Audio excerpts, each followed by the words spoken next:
Ladies and gentlemen, welcome to the post-game show.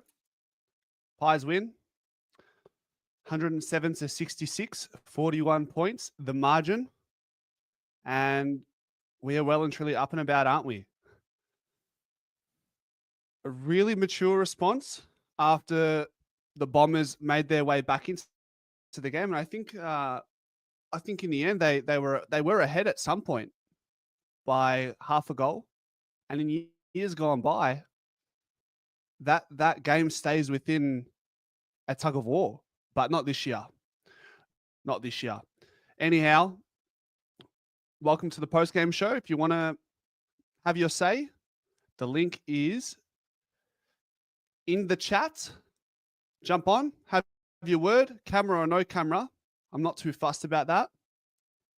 Share your 2 cents. Massive game next week. Geelong, Freo in Perth and Adelaide coming up. Another tough run. It doesn't stop, does it, Black Docs? It's just one of those fixtures where the next game is always the toughest one at this point. Great win, though. It did get a bit scary in the second quarter, but I feel like we were in good spirits. Kev. Anthony, how are you, mate? Talk to me, brother. What a win, huh? 41 points in the wet. Jamie Alley kicking 5 goals. Not much you can ask for except for that. McState did go down, but I'm hearing it's good news than bad news. So hopefully it's just an MCL and it's just a month to 6 weeks and instead of an ACL. So yeah, I'm looking forward to obviously enjoying the win today and having a good weekend, enjoying the win. And then, yeah, Geelong next Saturday night. Can't wait. Yeah, the positive and the negative there is Dan McStay is out with an MCL, 4 to 6 weeks. But, yeah, it's fortunately not an ACL. The club and the team are in a pretty good position to compensate for the absence of Dan McStay. What did you think about Jamie Elliott not getting the... I don't want to be negative. I just want to open the dialogue here, Kev. What do you think about Jamie Elliott not getting the medal? I thought he should have got it. 5 goals. It is so tough to do, especially in a way. But I can understand why they went for Saudi. Purely based on 35 disposals, played really well in the middle of the ground. But yeah, like 5 goals in a way. I don't think there's been many performances like that in a way ever. I don't think. So yeah, I think it would have been great had he won it. But yeah, it is what it is. But yeah, just enjoy it while you can. You know, it's 30 years since our first Anzac Day clash against Essendon, and it resulted in a draw on that occasion. But 30 years on, dominance of Essendon continues. So, yeah. Did you like the black shorts? I thought it caused a bit of a clash. I definitely thought it caused a bit of a clash because you couldn't really tell if it was Essendon or Collingwood. What the AFL should have done is put us in white shorts and Essendon in black shorts, or force Essendon to wear an away kit with white shorts, and we wear a home kit with black shorts. Yeah, look, in the end, mate, it seemed like maybe there were 46 Collingwood players on the field wearing black shorts in the end, right? Think about it, the way we ran out that game. Pretty good. Pretty good. It was. Ben Zero. 22 for our 22. Hot and effort. What a hot. Is that hot and hat and effort? Sorry. What a legend. Great win, actually. Once again, showing they can absorb a heap and turn it around when needed. All the best to Dan McStay. See you after the bye, champ. Blood West for a few games.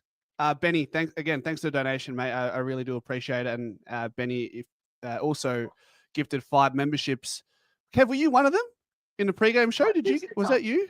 No, I didn't get one, no.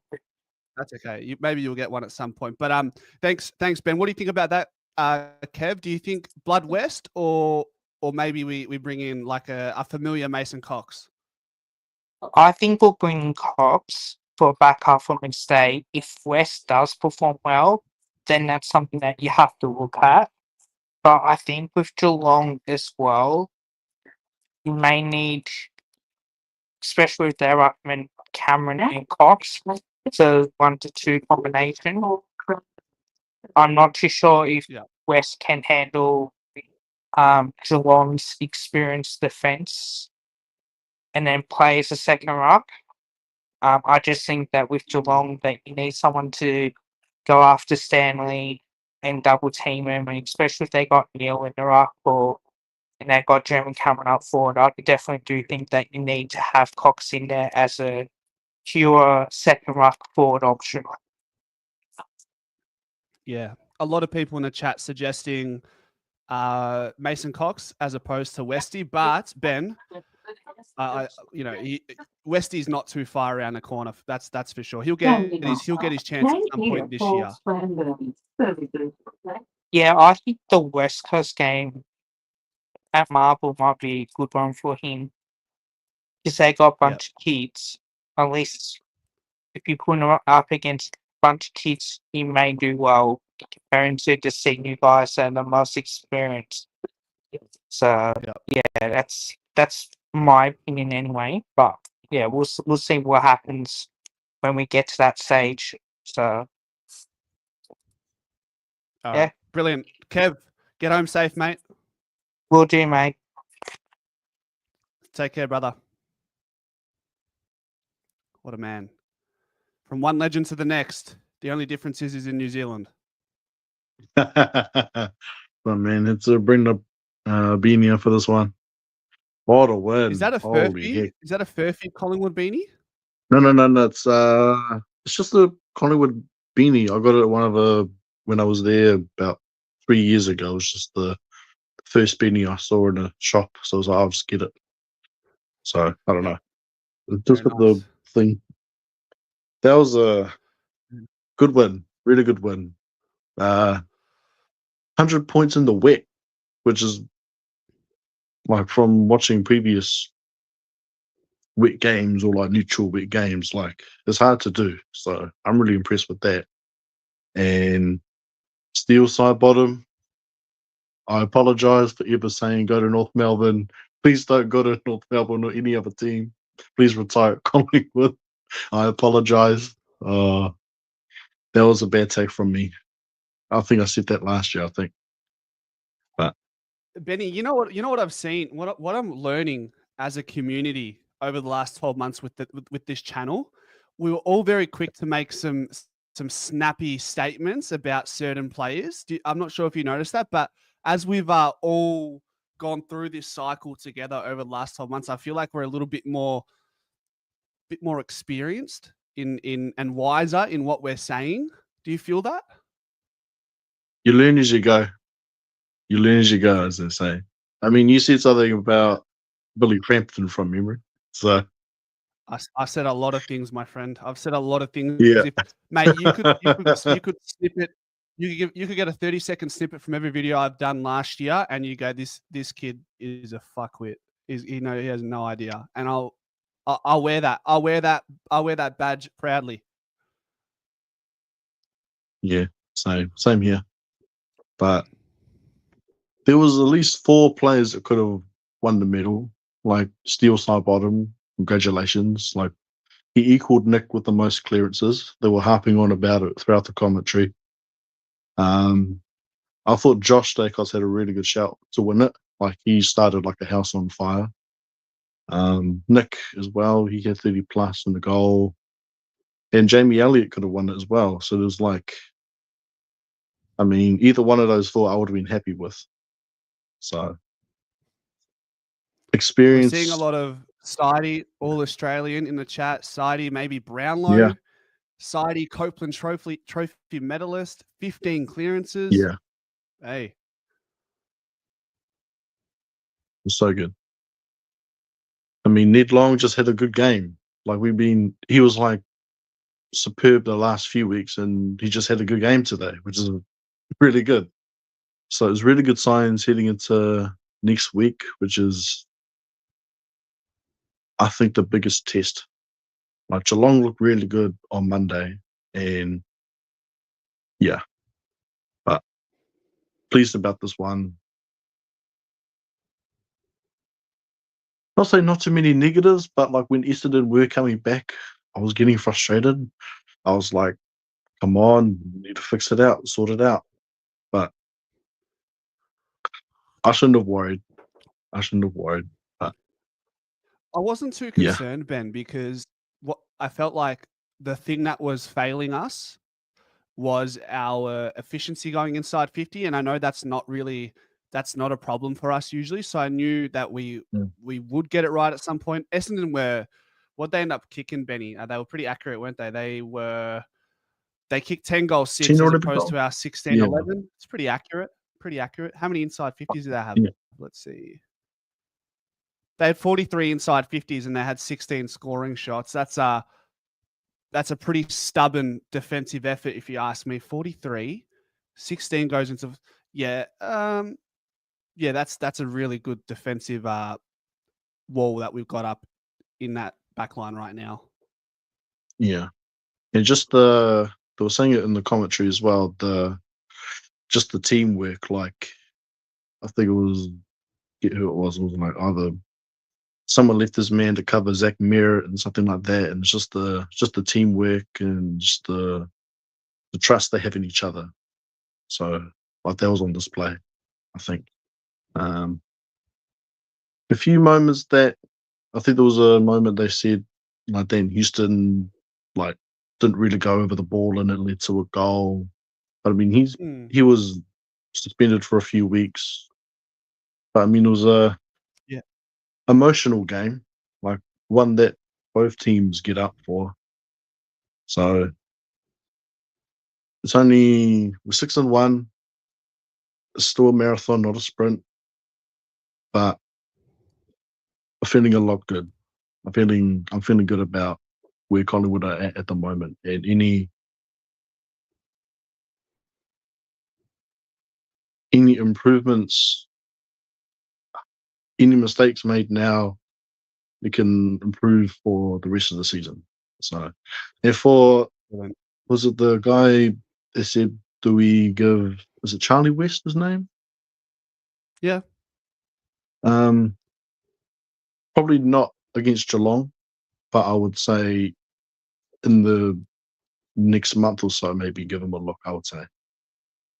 I reckon Fremantle in Perth. It's not a bad shout. Yep. Yep. All right, Benny. Appreciate you, brother. All good. You're the man. Thank you very much. See ya. Thank you. No worries, brother. There we go. Manny. Hello there. How was it, bro? Did you enjoy yourself? Hello, how was it? I had fucking people watching you, mate, from every angle. Every angle. Mate. I found them. You know what they told me? Ella. You know what they told me?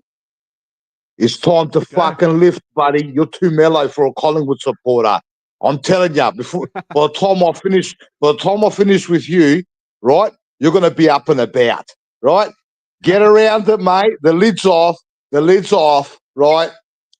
Get Westy in now. We don't play debutants in fucking pussy games like West Coast. We play debutants against the big boys Geelong, right? Let the bloke come in with confidence. He knows, mate. If we bring him in against West Coast, Westy will know, right, that we're not confident in him. Bring him in against Geelong. We got nothing to lose, right? Nothing to lose. We got wins in the bank, right? We're 6-1, whatever it is. What is it? 6-1? Exicana. Oh, we're 6-1, right? So we've got wins in the bank, right? Bring Westy in. He's been emergency before, right?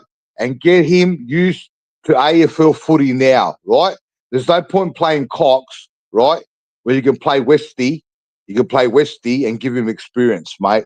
Hey, we were absolutely giving it to him in the first quarter. Were you watching it? Mate, I was there. I All was right. there. Then did you see when Hal, right, on half back, the ball bounced and he dropped it? He bounced up and he went to grab it and it slipped down and Langford took that goal. Yep. Then you know what happened after that? The rain stopped. We turned it around. Did you notice that? As soon as the rain stopped, right, Essendon come back. Did you see their game come into order? As soon as it stopped raining, their kicking game come in, right, and they took the lead. And I was sitting here and I was praying for it to rain. And guess what happened? It started pissing down. As soon as it started pissing down, we got on top of them, mate. Hey, did you notice that? As soon as it started raining, their game went to shit, right? So that told me that we've got two modes of play. We've got wet weather footy and we've got dry weather footy. I'm telling ya, we're the best. We're all connected, right? They've done heaps of work in the off season. You've been there, you've watched them, right? And they've been hiding stuff as well. I'm telling you, they've been hiding stuff from you and the supporters as well at the training. They've been doing stuff, right? Like you said on the TV screens or on video, right? Because they're primed. I'm telling you, they're primed big time. The cream rises to the top in the wet weather. The cleanest players. Listen, mate. People don't listen to me there. I told you. Why the fuck? Listen, why the fuck would you get rid of two players, right? Because of their age, right? When you could have two players on a minimum contract like Pendlebury and Sidebottom, right? Instead of paying one shit kicker the same amount as two players like them two. Mate, I'm telling you, Pendlebury is gone around again. Guaranteed 100% he's gone for another year. Old, bro. They're too old. They should have been delisted last year. What are you on about? Listen, you know what makes up for the speed, right? It's the fucking it's the knowledge, bro. They know where to place themselves today. They don't exude themselves today. They're too smart. We've got smart footballers there. Boy said it, Manny. Where'd you go? You weren't finished, man. You're gonna have Manny. You can come back. Come back as you will. Chris, welcome back to the membership, brother. What a man. There he is. Chris is the passionate brother. I'm the yin, he's the yang. But he's the angry monkey. Manny. Okay, never mind. Michali. Hey, hold on. Michali, hold on. Ellen of Thor. I know who you're gonna bring up. I was thinking about the man. I was thinking about you when I was at the game. Do you know what I'm talking about? Lipinski. Have your word. Yeah, he had a shocker, but look, he had a shocker. But I was watching his running patterns. The guy runs a lot. I'll give you that, yeah. And he puts himself in positions, but it was just one of those games, man. The weather. I was there too, man. Got soaked. I literally just got back now. Yeah. And look, we scored 100 points, and the rain didn't let up. Like, it was just a constant drizzle. There was only like small patches where I didn't have the hoodie on, you know. But I'm very happy with the performance. It was a bit nerve-wracking until the last quarter, but then after that, mate, I was at halftime, went out for a smoke, and just talking to other supporters, and like I was just telling them all, mate, this is going to be like the Carlton game, mate. The first half was just a slog, and then we're going to run away with it. Wasn't exactly like that, but we just did it in the last quarter, and so many winners today for us, yeah. But once we put the afterburners on, I was just waiting for that, yeah. that's what we're renowned for, just going up a second gear. Other teams can't handle it. And I was very happy just to finally this year just to see it right in front of my eyes. And man, I had the best seat, man. It was like almost near the fence. It was just beautiful. That moment when Jack Crisp smothered that kick and passed it to Jamie. That was right in front of me. It was beautiful. Just to hear the smother, and you could hear him, grimacing, and just it was unbelievable. Yeah, it was great to go to a game. So his first game this year. Sidey, mate, put some money on him for the Brownlow. He's been in the best players every game. That's ridiculous what he's doing. I think they've just found a nice position for him on the ball. He's not the main guy. Longy and Nick, they're the ones that are, right at the coalface. And then there's always Sidey just hanging out there, getting the outside ball. And he's such a great user. And it's paying off. And Jamie, I thought Jamie should have got the medal, actually, with the 5 goals. But anyway, Sidey had a great game. Howie was brilliant. That stuff up in the middle got Essendon up and about, but he held the fort and he took some great intercept marks in the pouring rain, which is, great to see. One thing 10 concerned intercept marks between Jeremy Howe and Darcy Cameron, by the way. Okay, there you go.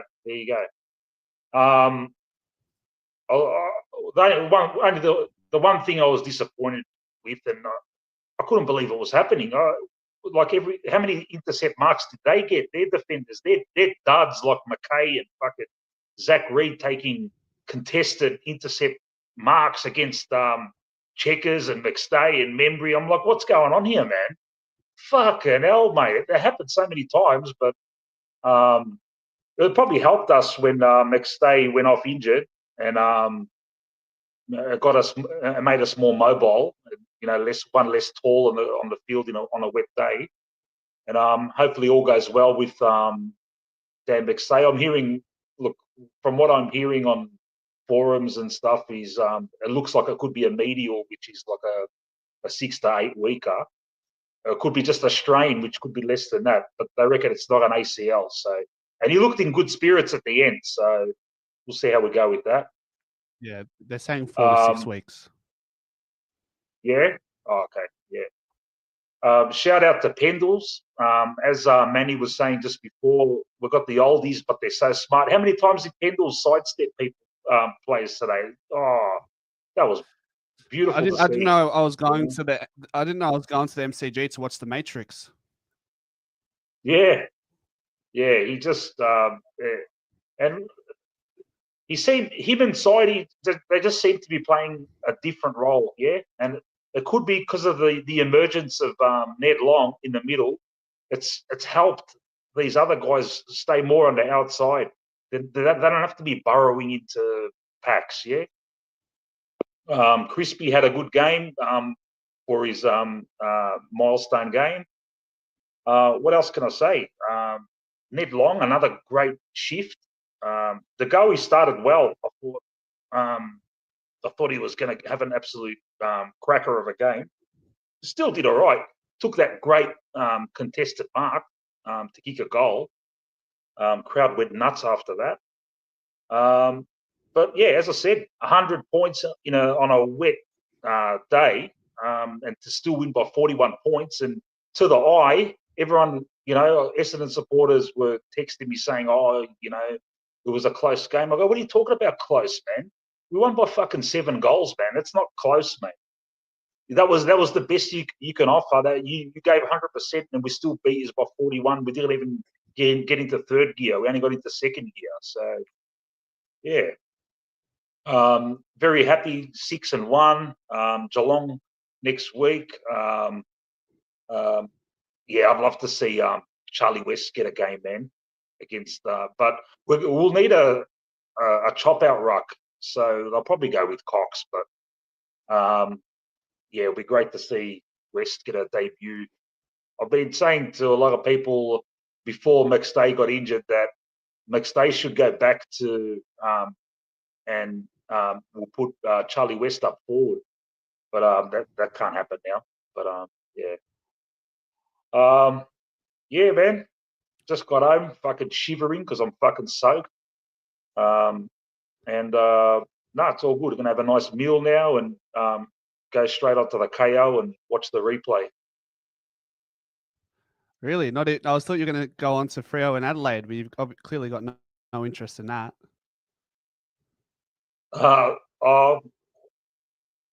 Yeah, just don't want to look too much ahead.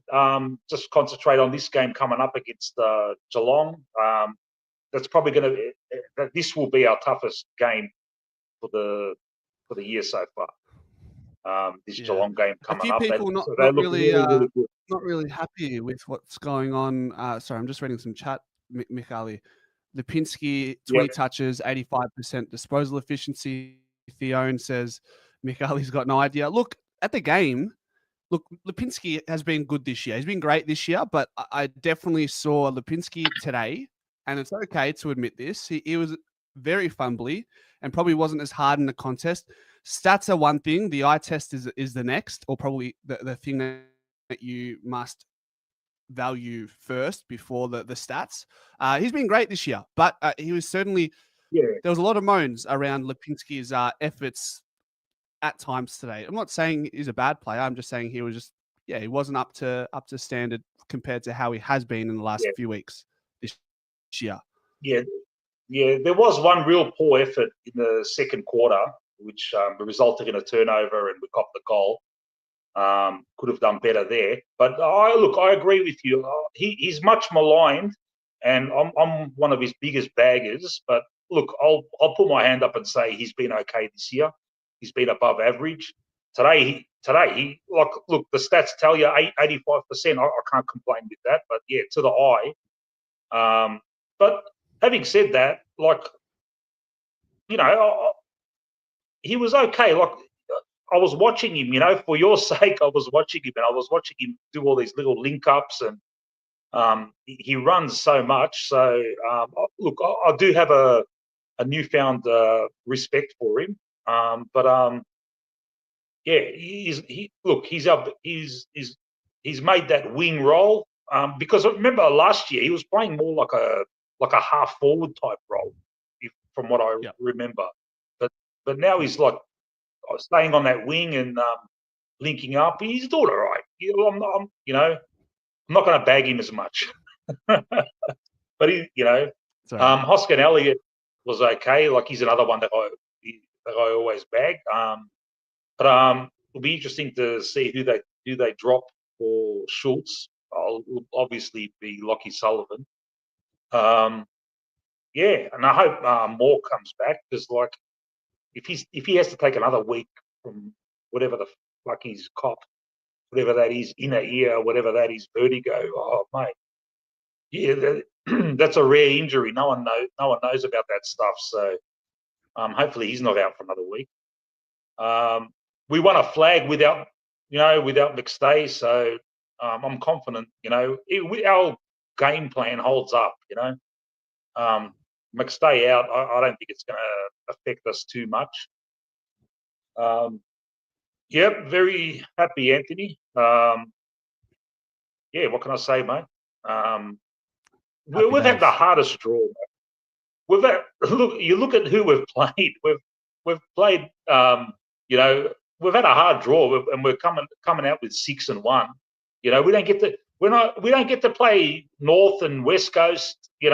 Twice each. Yeah, Carlton they get and Richmond twice. Look, Carlton get 24 points handed to them on a platter every year, and they still struggle to fucking make the 8. I had to throw in a Carlton dig there, but you love that. Very happy, mate. Yeah, can't wait to watch the replay, just to have these little moments of things I remember about the game, because it's uncomfortable when it's just constant rain. Fuck, man. I brought an umbrella, but I thought I can't open this umbrella. I'll end up stabbing someone in the fucking eye accidentally. At the war of attrition so at the footy sometimes. I was under the under the.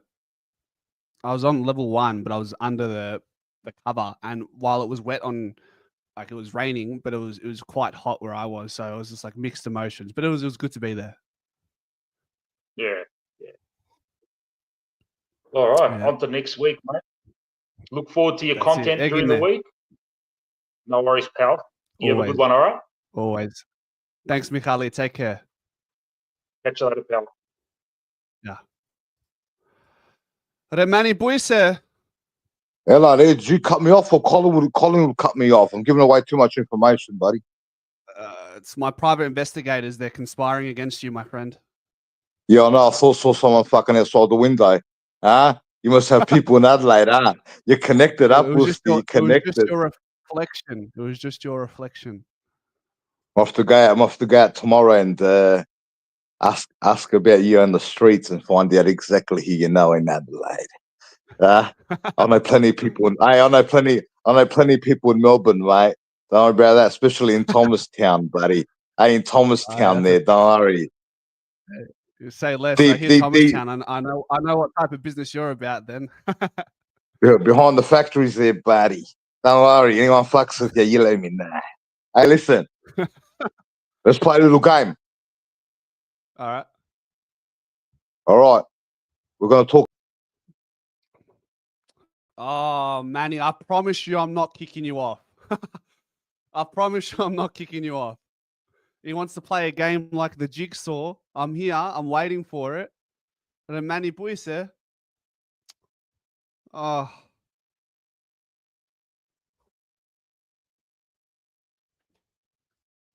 Manny. Ella. Hello Sit there. down. What's going on? Something weird's going on, mate. I'm telling you. Fucking Adelaide. Probably fucking Adelaide, fucking shithole. No, my fucking he's crashing out. Anyway, let's play a game quick.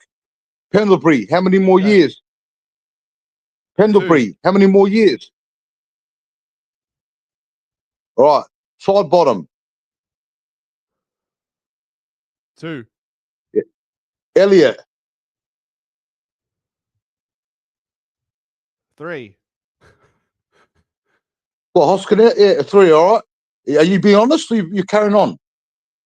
I think Elliot 2 as well. But I don't want them all to All retire right. at once. So I had to All put right, Elliot 3. All right, quick before I crash. Hoskins, Elliot.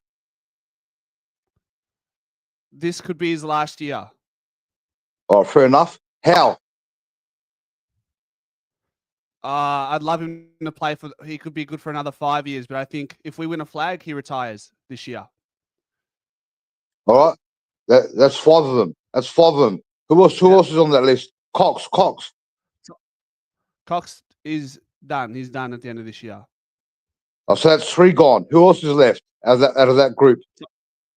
Tom Mitchell. Oh, Mitchell. What? How many? Because he hasn't played. It could be done. He could be done. Oh, that's 4 of them. So what does that? What does that mean? They're not playing. They're not even playing hardly anyway. So that means we're not going to lose fuck all next year if we delist 4 of them. Correct. We'll win more games. So get rid of them. So we're laughing. Also, we're winning games by we're not coming back this season. See, at 3/4 time, we're leading all the games. We're not spending all the energy trying to come back at 3/4 time.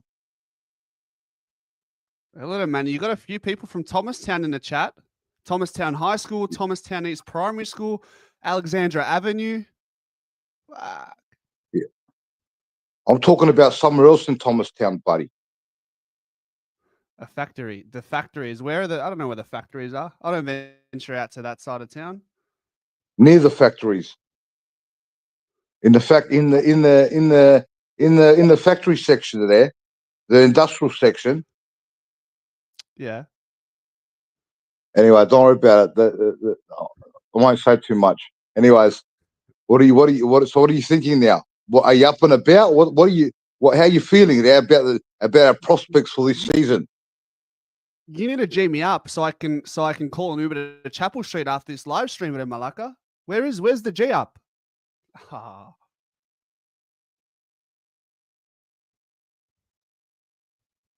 I'm going to give him one more chance. I'll give him like 30 seconds. 30 seconds, and then we're gonna move him on. I see you, Kynan. I see you, Kynan. I know you're raring to go. Hold on, Manny. You got a minute to G me up so I can order an Uber to Chapel Street after this live stream. What happened? So what'd you do when you walked out of the MCG? There, you put your head down. I came to the post game show. Yeah, but when you're cheering there, when you carry on a bit, well get the fuck up and about there. You barrack for the best club in the world there. It's time to lift, buddy. You know what? You should be enjoying yourself without the fucking footy. Run amok. Malaka, I'm heading home. The boys are heading to Richmond Corner Hotel. I've left the boy there in Richmond. Yeah, but how'd you get home there? What, you flew home? Man, I jumped on the steel side bottom bandwagon to fucking Carnegie.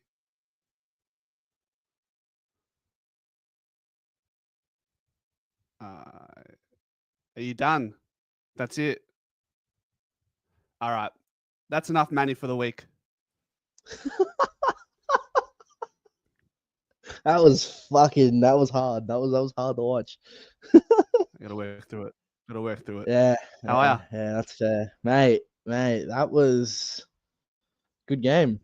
That was a very good game. It was very enjoyable to watch. So is still side bottom like a 22-year-old? Like what's going on? He's playing like a fresh recruit, 18 years old. How good? Did he just flip a switch? Like what? He's playing like I didn't even know. He's nuts. He's crazy. All I'm gonna say, we miss Darcy Moore today. His impact it seems to be going unnoticed, but today it was very evident that we needed him. You reckon? What have you say about that? I just think Frampton struggles as the main tool in the back line. We know that. We know that. I mean, he wasn't horrible. He wasn't horrible. Yeah, no, he just struggles. He just struggles to impact the contest as much as Moore does. That's all. Yeah, I think we know what we get with Billy Frampton, though. He's a back shoulder defender. Sometimes there was some turnovers that were hard to defend against, and I think he was fine. But I see where you're coming from. Yeah, Who else impressed you? Oh, mate, who didn't? Oh, I mean, the only one that I can probably give just a passing mark to was Bo. He didn't really do much. I didn't see him at all throughout the whole game, really. I didn't see him impact many contests. He didn't do his massive running carries like he normally does. He didn't look as physical as he normally did.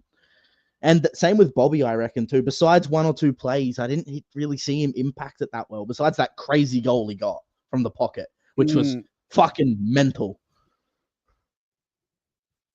I'd say Bobby Hill, that third quarter, even that intercept. Yeah, besides that one quarter in our D50, that changes the game, kind of. It does. I can still give him pass marks, but I wouldn't give him like an 8 or 9 out of 10. Nah, I'll give him like a 6.5. Impact. Yeah, I'd give him like 6.5, 7. I would give Bo probably like a 6. What did you make of Nick Dacos's first opportunity to be a stand-in skipper today? He's just a freak, isn't he? He's just good at everything. He just does nothing wrong. I swear. He doesn't make a mistake. I genuinely don't think he makes a mistake ever. He's clean with his hands. He's got good vision with the ball. He's a great kick. His handballs are elite. He's actually a tackle machine all of a sudden. I haven't seen him do this many tackles ever, I don't think. Ned Long, superstar. He's great. We love the Bush Ranger. We love him. He is a diamond we found in the rough. That kid. He is a diamond that we found. I reckon he just needs to clean up his handwork with the ball, and he would be unstoppable. He's a bit rough around the The edges. Nick Dacos Just bouncer. The security pretty guard. well. And with Schultz coming back next week and possibly Darcy, mate, who comes out? Obviously Sullivan for Schultz. And who do we take out? Wilbur again, or do we bring in Cox, or who comes out for Darcy? Good problems. Because we need Darcy. We can't not play Darcy. And Schultz, he's been having a cracker season. I didn't get me poster up a Ned Long yet, but you know, I'm waiting, mate. I'm waiting. Oh Sort it out. yeah. Oh, I will. All right. Yeah, nah. Bro, how good's Jamie Elliott though? Fuck. Yeah. Step to Mr. Medal? Nah, no way. Steele played out of his fucking mind today. He was, dude. He had was it 36? I think it was at the end of the game with like 17 clearances. He's a freak. He's 33 years old and he's doing that shit. You can't make that up. Like, that is insane. And how's that for a stat Daniel from McStay? Tem and Vitez? Between Peter and Nick, the Pies are 13-0 when Dacos is captain. Wow, that's pretty good. It's pretty good. Pretty juicy. Yeah. I mean, Daniel McStay, let's hope it's not his MCL. But they said it looks like it isn't. So that's good. They said it might just be a sprain. Okay. Hopefully. It's all right. We'll cover him. We'll look after him, nurse him. That is through true. it. Like, we have so many good players in the forward line that it'll definitely impact us, but it's not going to be something that's detrimental, losing with McStay, if we do lose him for a while. Because bringing in Membry and Checkers, they can cover his role pretty good. Oh, speaking of Membry, how good is he? Yeah. Very good. Yeah. Sorry, Ken says, actually, we'll see who plays next week. The VFL play tomorrow night, live on 7. If West kicks 4 or more and Cox only kicks 1 or 2, we'll probably have a good idea. Can you deny Charlie West of a starting berth next week if he kicks another 3 or 4 tomorrow? I don't think he can. And Dan's probably going to be out. So maybe he plays sub. Could be interesting. Play him as the sub. Or maybe start Pendlebury as sub again and start him on and then able to sub Pendlebury in at 3/4 time. Or I think what will happen there, Kleiner, next week we roll out the big guns again, and then when we travel to Perth, I reckon we'll very likely to rest like a steel side bottom at Pendlebury. Yeah, for sure. And maybe one of them will be a sub. One of them won't travel at least. That's what I foresee happening. I have the weekly hot take. Nothing crazy. This is how you turn the viewers against you. But I'll let you do it again. Nah, it's nothing crazy. It's nothing crazy like last week. Pendlebury played suboptimally today. That's it. It's nothing crazy. It's nothing crazy. Kynan, I love you, but I'm timing you out because that is unacceptable. He did. He played suboptimally. He did.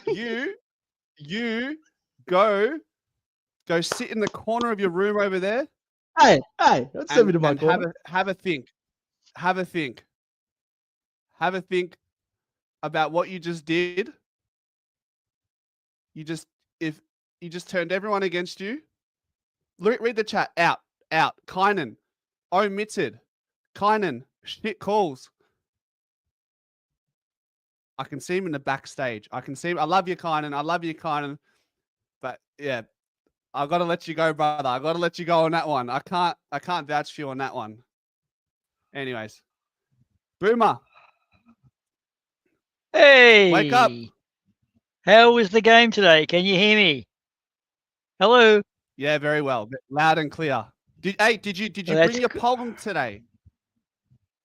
Well, put it this way. It's a work in progress. It's got a couple of extra verses.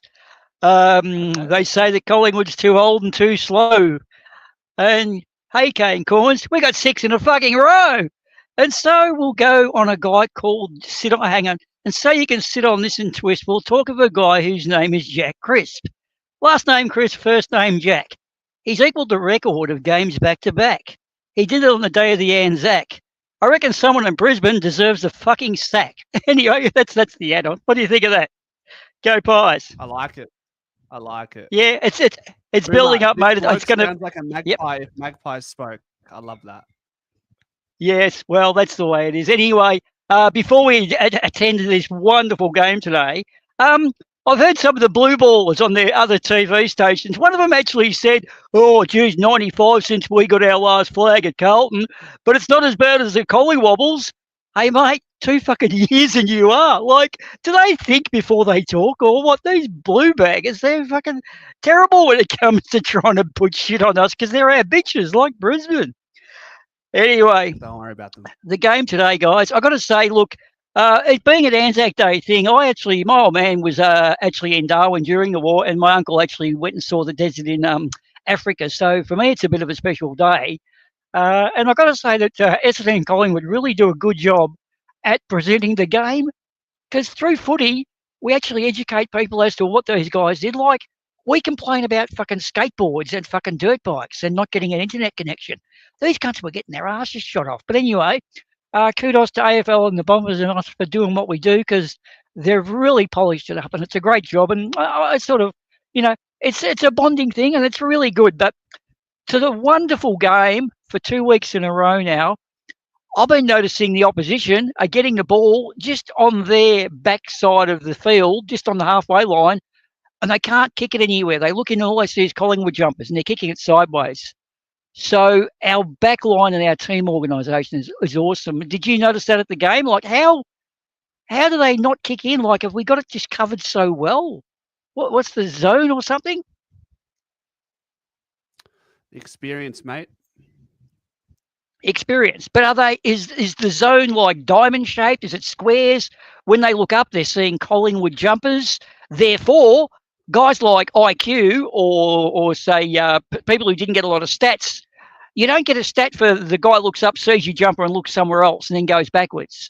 You know what I mean? So it looks like even without Darcy Moore, our organisation is great, and I've got to say, it just all in all, Nick Dacos is trying to do too much, but most of the time he seems to do it. It's just amazing, the way they're all flowing through the centre now. And look, mate, we're 6-1, and next week for Geelong, I don't think we do any debutants. We take this serious. This is a Geelong game. This is potentially the grand final this year. I think we've got to get our systems right against those boys. We've got to work out how to kill Cameron. And who's the other players they've got? Tom Stewart. We've got to work out ways around them. This is a team that's really had it over us over the last 10, 15 years. I'd love to get one back at them, wouldn't you? Yeah. And just to really stamp authority and say, like, 7 in a row, that's pretty much us. You can't not tip us to winning your footy tips for the rest of the year. And that's good, but just other things that are coming through now is the fact that it's not reliant on one particular player. McStay, okay, give him a couple of weeks. It doesn't matter. We've got this 3-dimensional or 4th-dimensional forward line. In fact, when you said the Matrix, we've got four-dimensional team right now out there, and I think that's very fitting. What are the other notables of the game? Just some of the play styles. When it was raining and we were playing well, when it seemed to not rain as much, our boys were trying to lob it in, and it was kind of like, I suppose you call it plunging fire, where the shell comes down. And I think when you're looking up in the rain, you can't see where the ball's coming when it's raining. But when the rain cleared, Essendon was starting to take a few marks against us. That's when they came back. Would you say that from the game or not? Yeah, I feel like firstly, the rain was stop-start, and Essendon sort of had moments. Are you saying particularly when it wasn't raining, that's when they sort of came to the party for a little while? Right. Is that Okay. what you're asking?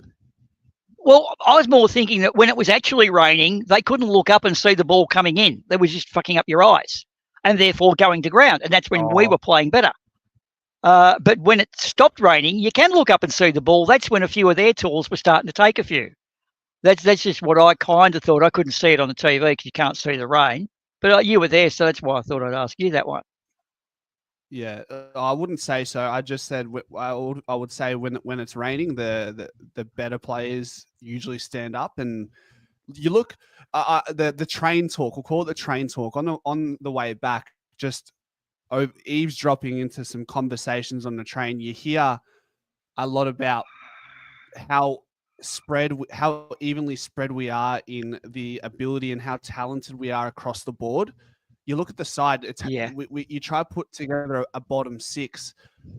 We don't really, in our starting 23, you can barely name bottom six type of players, if that makes sense. And that in these games is huge, just because these players are so clean with the ball, and when it's wet, you see the quality. Well, you also get away with just when you under the guise of yardage, just knock it forward if you can. You can sort of pull off some party tricks too occasionally when you just knock it forward. So that works. But now, for my take, we basically have won before this game. We had won the last 8 quarters, being Sydney and Brisbane, right? We'd won 8 quarters in a row. And I think if we won our last 2 against Carlton, that would have made it 10 quarters in a row. We won the first quarter today, which would make it 11. Then the second quarter, Essendon outscored us. So we've come off 11 consecutive quarters in a row that we've won, which is a nice little record to have in our, what do you call it, our another feather in the cap. And apparently the back line's conceded the fewest points since one of our teams in the mid-60s or something like that. And today, what we concede, 65. Yeah. So I think we're averaging about that. That's just, without Darcy Moore, that's just fucking phenomenal. We are choking them. And now our forward line is starting to pay off too. And Checker's got a couple. And Jamie Elliott, mate. The problem is he's played injured most of his career. That's him uninjured. Uninjured Elliott is unstoppable. 5 goals, 20 disposals. I'll ask the same question I've asked a couple of the previous people on the show. Was he robbed? No. I think it's a team game. You know what I mean? So I think Steelo coming in with just what his role requirements are. Like you always say, he turned over 6 or 8. Yeah, true, but he got the thing. You know what I mean? Getting the ball's the hard part. Doing stuff with it, well, that's even harder. And no, I think Steelo kept us in the game all the time. I'm not going to rub it in because I do with everyone in this chat. But about this time last year, we were selling his organs on eBay, if I seem to remember rightly. I'm thinking, no, mate, no, don't say that to Steelo. It's going to come back and bite us on the arse. But then I was questioning McRae's in-game tactics, and that one's rubbed me in the face. You know what I mean? Like McRae's and the coaching staff are the real performers this year, and we don't talk about them at all. Everything is spot on. The matchups, the coaching, the style, the game plan. We got it right. Getting rid of Bolton was the best thing we've ever done, I think. But our coaching staff are above and beyond their Call of Duty this year. Best yet, I reckon. And we're getting all these records as well. So the only sad thing about Jack Crisp, just sorry to dodge and dart around a bit, is when he does eventually set the record, it means he has to miss the game for some reason, and that'll be sad. You know what I mean? Like if he hurts an ankle or gets, something horrid happen to him, then it'll be the record is set, because now every game he plays contributes to the all-time greatest, longest game streak. So, but I think with Billy Elliott, I reckon he's played injured most of his career, but he's that player who he's fit to perform, even though he's not fit to play, if you get my drift. It's the opposite of Fly's mantra. Jamie Elliott that's 95% can still kick 3 and win you a game. When he's up and firing, like this time last year, he didn't get much, and because I think Mackay was always on him. He got the mark, that great mark where he teabagged Mackay. I don't think he got a lot of goals last year, did he? and it was a drawn He game. started Do you well in the remember? first half of the year, and then after his injury, he struggled to impact the scoreboard. But he's back right where he belongs. Yeah, and also Bobby Hill. I've got to mention this, but he's too good to actually give away those couple he did early in the game. Because there was a couple. One, he didn't really push that hard, but if he had just not done anything, he would have taken the mark and kicked the goal. And there's been a couple of times where he's changed the game, like last week and this week. I think he did something on the wing that set up a goal. Then he got that phenomenal Dacos goal, which I think might have been the same pocket where Peter got one from in the grand final. Could have been about the same angle, but not the same type. But Bobby Hill, a couple of times earlier in the game, he gave away free kicks. And I'm just thinking, geez, Bobby, I know you're a good player, but then when he ignores the opposition and concentrates on himself, he wins us games. And what did he get? He got 2 or 3. Billy got 5. Who else? Checkers got 2. Did he? That big long wolf from Checkers? That was a ripper, wasn't it? Good kick. Good kick. Trivia. Boomer, trivia for you. So the Pies just won 9 quarters in a row. Not quite 11, but close enough. 9. What? Right. Have 2 cracks. What's Collingwood's best record to date for most quarters won in a row, and what years could you narrow them down to? Oh, I'd go back to around about 2011. And what was the full question there? How many quarters did they win in a row? What's their best return? Early 2011, it's going to be the Nick Maxwell-led Magpies post 2010 flag team. I would say something like 7 games in a row because we were only behind about 35 minutes. I think we won I would say 7-4, 28 quarters, and it was Nick Maxwell in 2011. How close am I? So the all-time record is Geelong in 2010. Oh, that's 21 quarters in a row. Yeah. Fourth all-time goes to Collingwood, round 9, 2011 to round 14, 2011, 16 quarters in a row. Okay. All right. I put a bit of mayo on that by the look of it, but I was kind of close. You were close. No, that's good enough if you ask me.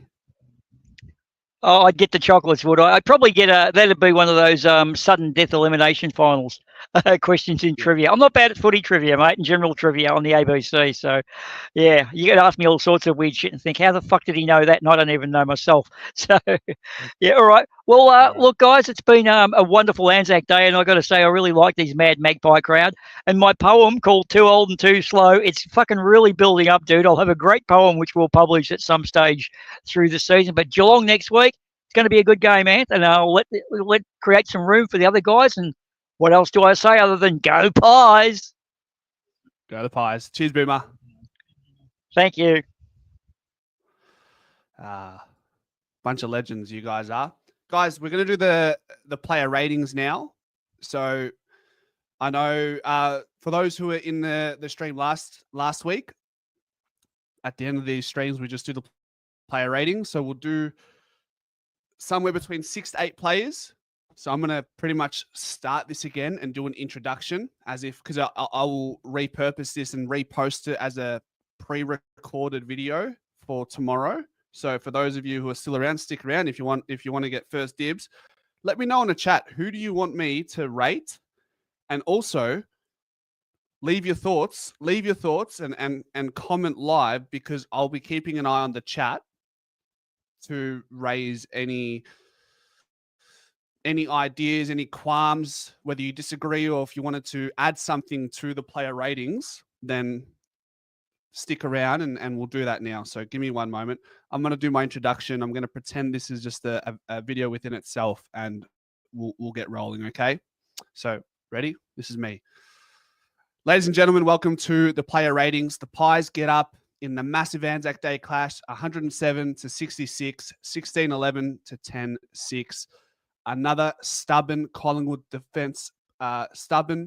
performance in the back line, led by Jeremy Howe, and we'll probably get to him very soon.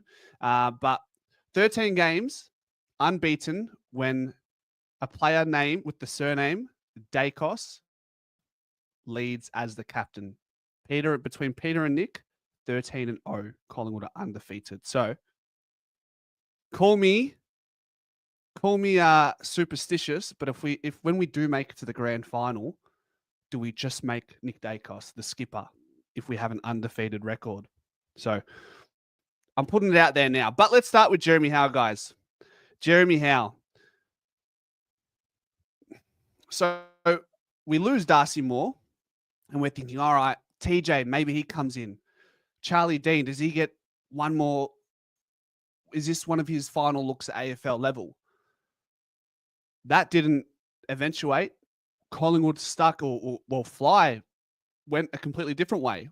He kept our defense relatively short against the side that had some pretty handy, lengthy plays in the forward half. But they had Harrison Jones, they had Nate Caddy, they had Peter Wright, they had Langford. That's not a small forward line.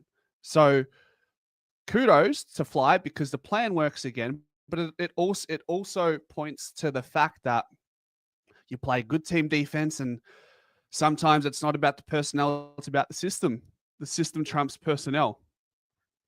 But there were players like Jeremy Howe, who had 21 disposals, 2 contested marks, and 5 intercept marks. And he just plays above his height. There's a sense of calmness and just trust when the ball is in dispute in the air, when Jeremy Howe is within the vicinity. Safe as houses. I say this every time I talk about the great man. We're going to miss him when he retires.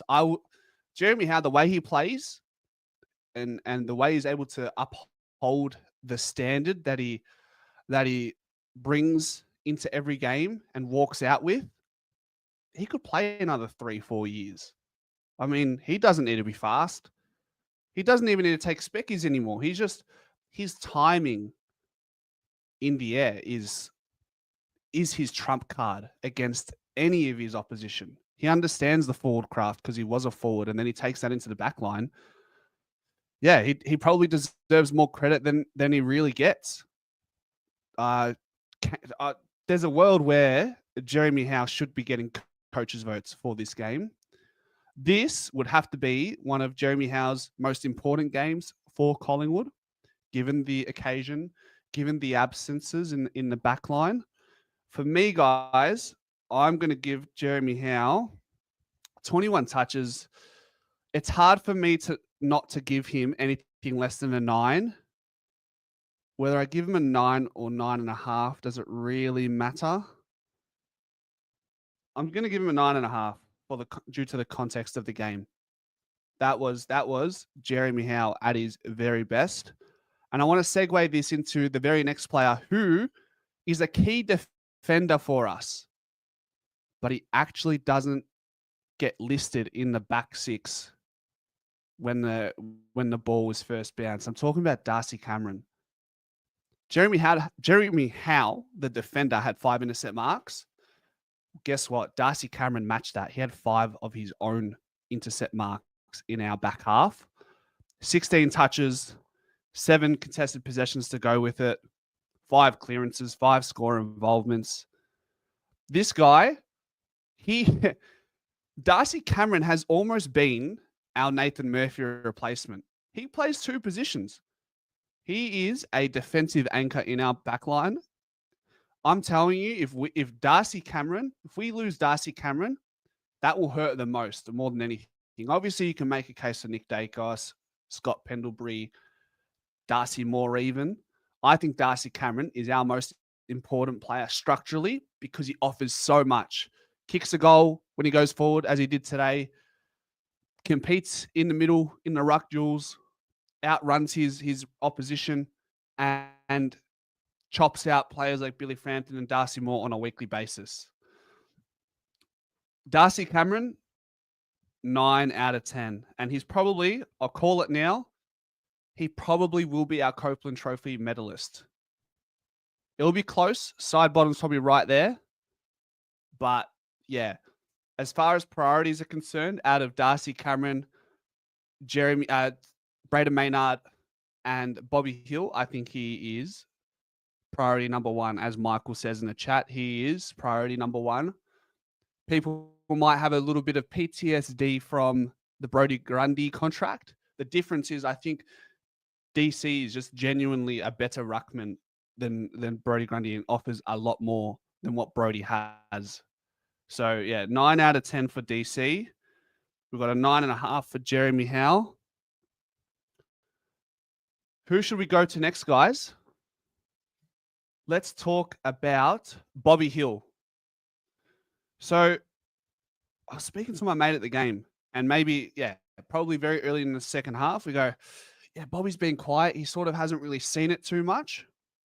But then we're like, small forwards, sometimes they're going to have these type of games, and who knows, they just need a quarter. They just need 10 minutes.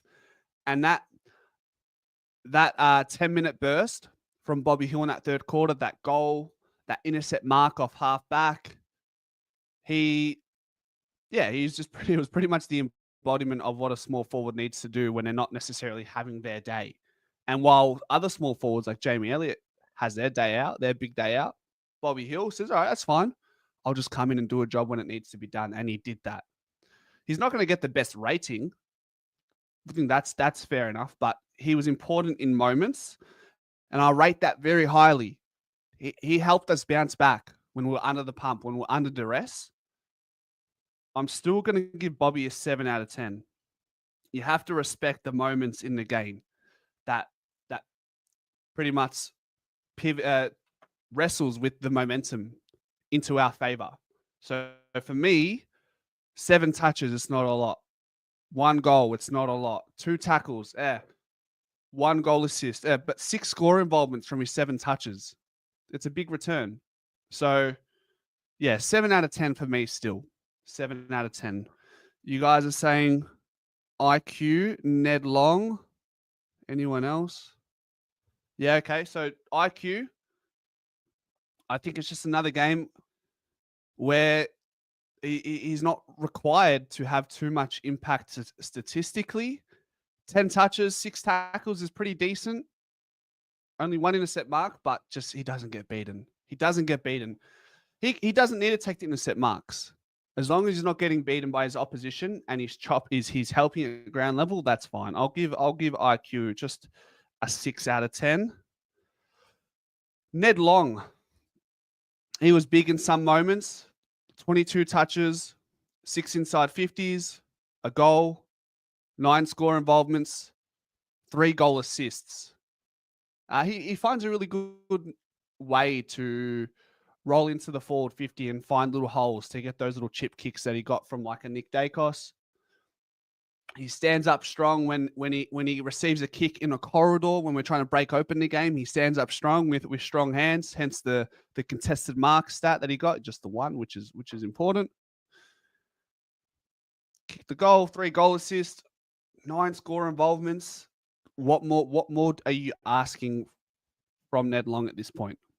I'm going to say Ned Long gets a 7.5. 7.5. Let's talk about Jamie Elliott. I think he was a little bit stiff. And if I want to play devil's advocate against Steelside, he was amazing Steelside bottom, but only 3 score involvements from the 35 touches. You can make the argument that, while there were only 3 score involvements from Steelside bottom's 35 disposals, it did give us a lot of territory. And we may have not scored from that exact chain, but most likely those repeat chains after that stemmed from side bottom's initial clearances and touches probably led to a goal. I think Jamie Elliott, 19 touches, 5 goals, 11 score involvements, a contested mark, 1 goal assist. I think it was hard done by, but it really doesn't matter. At the end of the day, I still think Sidey was a worthy winner of the medal. But I think Jamie Elliott, for me, was best on ground. Jamie Elliott gets a 10 out of 10. What more are you asking for from a small forward when you walk out of an Anzac Day game with 19 touches and 5 goals and a goal assist and 11 score involvements? Some are saying 9, 7.5, 8.5. It's a 10. It's a 10. How can you not give Jamie Elliott a 10? Ken Fisher says, "Wow, 10." Yeah. I mean, one more. What is it? What else does he need to do to get the 10 out of 10? Kick them when it mattered. Kick them when it mattered. Michael says, "Agree. Can't ask for more from Jamie Elliott."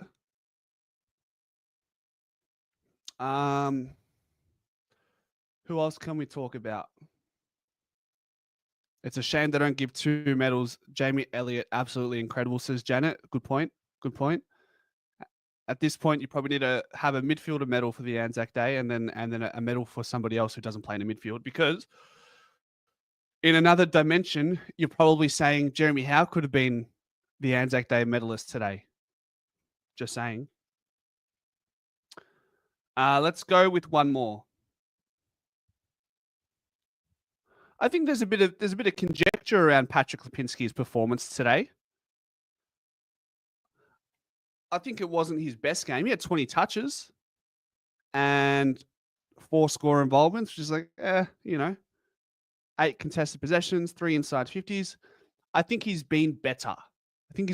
I thought he was a bit fumbly. There was a few moans around the field or groans around the field, not moans, because moans would imply that is a good sensation that they're feeling, but a groan is quite the opposite, right? That's what the crowd was saying, guys. It was ubiquitous across the ground, but he wasn't bad. I just thought, okay, yeah, and yes, it was wet. I understand players are going to be fumbly, but he was a little bit extra fumbly. I bleed black and white, guys, but to be critical of players, I'm going to do that sometimes. I'm going to, play both sides of the field. 20 touches. I probably give Patrick Lipinski a 5 out of 10. And all preseason, I was his biggest fan. I thought he was having a really good preseason. He's having a really good year, but yeah, he's just a little bit fumbly today, a little bit too fumbly for my liking. And we'll finish with Nick Dacos, seeing as he captained the side today for the first time. 31 touches, 14 contested possessions, 11 clearances, 9 score involvements, 2 goal assists. To be harsh, 2 or 3 of his turnovers led to direct goals for Essendon. And I'm just saying that because I remember that vividly. And I just remember thinking, well, you can't defend that. You can't defend as a side those type of turnovers. They're going to hurt you going back the other way. And that's what happened. So I was just like, okay, I see. That's how Essendon are going to score. From our own wrongdoings, blunders, if you want to call it that. 1 from holding the ball, and then 2 from other poor kicks, maybe going inside our own 50. We were a little bit inefficient at times going inside 50, but we got it right in the second half. What do we end up having? So we had 27 scoring shots from how many inside 50s? 59. So just under 50%, which is a pretty good clip. It's a pretty good clip. And I think that was probably thanks to our second half. Would we say second half? How many? We had 4, 8, 13, 15 scoring shots in the second half compared to our 12 in the first. So a little bit more cleaner going inside 50 when it mattered in the second half, which is what gives us that handy little percentage boost. Where are we in the old percentage on the ladder right now? We're first on the ladder, which is most important. And our percentage is 140%. I'll keep saying this. At the start of the year after that Richmond game, I said there's a 2011 vibe about this team. There was a 2011 vibe about this team. And that was where our percentage sat in 2011. So for Nick Dacos, while he had